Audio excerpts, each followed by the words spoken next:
പരമാവധി വേഗത 148 കിലോമീറ്റർ. എന്നാൽ ഈ ഡൊമിനാർ കുറിച്ചത് 198 കിലോമീറ്റർ. ഇതെങ്ങനെ സാധിക്കും? ഡൊമിനാറിന് ബജാജ് പറയുന്ന പരമാവധി വേഗത മണിക്കൂറിൽ 148 കിലോമീറ്റർ.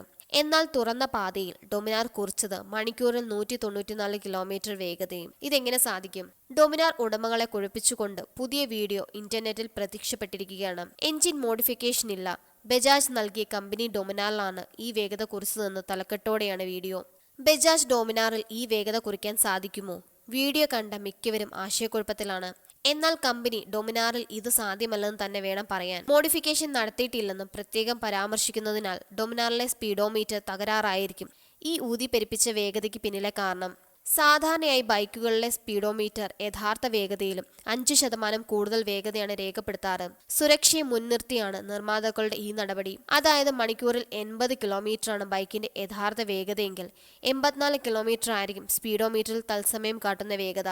റൈഡർമാരുടെ വേഗത നിയന്ത്രിച്ചു നിർത്താൻ ഒരു പരിധിവരെ ഊതിപ്പെരുപ്പിച്ച സംഖ്യയ്ക്ക് സാധിക്കുമെന്നാണ് കണക്കുകൂട്ടൽ. മേൽപ്പറഞ്ഞ വീഡിയോയിൽ സംഭവിച്ചതും ഇതാകാം. എന്നാൽ കമ്പനി നൽകിയ ഡൊമിനാറിൽ മണിക്കൂറിൽ 194 കിലോമീറ്റർ വേഗത അസംഭവ്യമാണ്. ചെരിവുള്ള പ്രദേശങ്ങളിലൂടെ ഇറങ്ങുമ്പോൾ ബൈക്കുകളുടെ സ്പീഡോമീറ്റർ വേഗത സ്വാധീനിക്കപ്പെടാറുണ്ട്. ഇത്തരത്തിൽ 20 കിലോമീറ്റർ വേഗത വരെ സ്പീഡോമീറ്ററിൽ അധികം കുറിക്കപ്പെടാം. മുമ്പ് 160-165 കിലോമീറ്റർ വേഗത പിന്നിട്ട ഡൊമിനാറുകൾ ഇതിനുദാഹരണമാണ്.